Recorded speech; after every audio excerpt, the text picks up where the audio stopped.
Merci. La parole est à Madame Dominique Vérien pour le groupe Union Centriste et pour 6 minutes.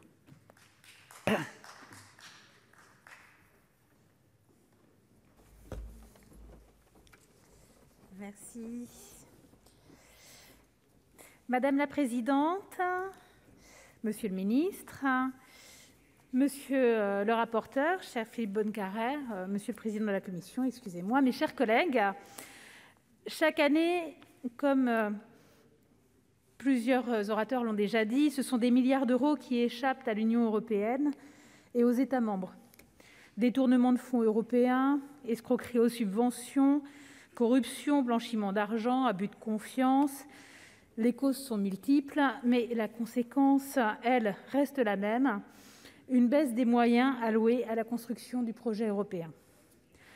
La fraude à la TVA intracommunautaire, cela a été dit, coûte à elle seule 50 milliards d'euros pour un budget de l'Union européenne qui, lui, est de 148,2 milliards d'euros.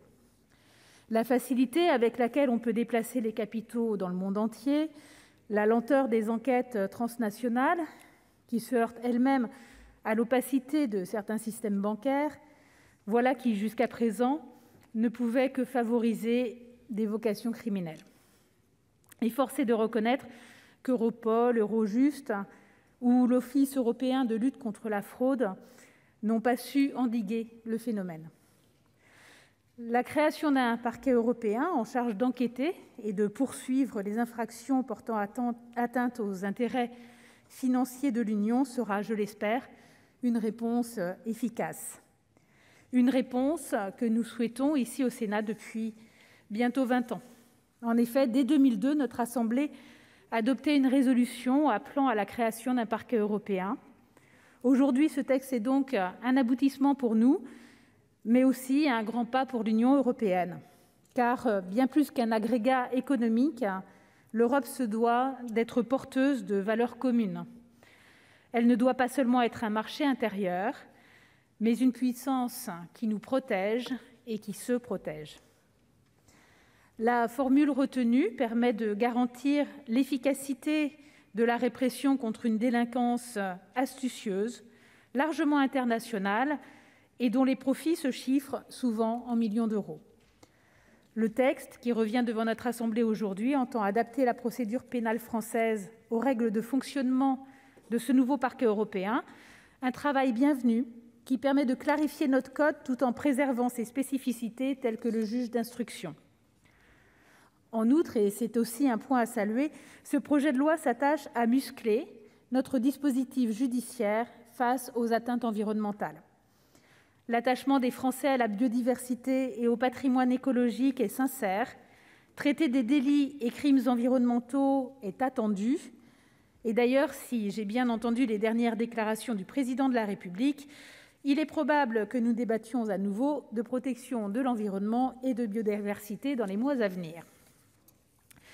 Traiter des délits et des crimes environnementaux, disais-je, est très attendu, car il n'est pas acceptable qu'il soit économiquement rentable pour une entreprise de causer un préjudice écologique ou de s'affranchir des règles qui permettent de préserver notre santé et notre cadre de vie. La création d'une sanction pouvant aller jusqu'à 30% du chiffre d'affaires de l'entreprise coupable devrait être enfin dissuasive.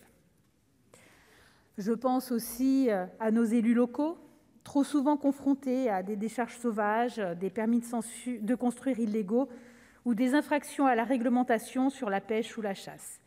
L'État doit se tenir à leur côté et c'est aussi le sens de ce texte. Mais comme je ne voudrais pas ne vous tresser que des louanges, monsieur le ministre, vous vous ennuieriez, je vais quand même dire que j'aurais apprécié un texte encore plus ambitieux, par exemple un champ de compétences plus large, ne se limitant pas aux infractions financières, ou encore la création d'une force de police, une sorte de FBI à l'européenne avec des pouvoirs d'enquête propres. Je soulignerai également le faible nombre de procureurs français délégués à ce parquet européen quand on le compare aux autres pays, mais cela ne fait que confirmer une spécificité française quant au faible nombre de magistrats. Mais en conclusion, mes chers collègues, ne boudons pas notre plaisir, malgré tout. car grâce au travail important réalisé par notre rapporteur, Philippe Bonnecarrère, la commission mixte paritaire est parvenue à adopter un texte commun entre les deux chambres. La création de ce parquet européen est une bonne nouvelle. Alors que le Brexit se dirige vers un épilogue douloureux, l'Europe réaffirme ici son souhait d'avancer dans sa construction, dans sa souveraineté et dans son identité. Une étape importante, historique même, en accord avec la conception que nous nous en faisons entre respect de la souveraineté des États membres et coopération renforcée. Vous l'aurez compris, mes chers collègues, le groupe Union Centriste votera ce texte.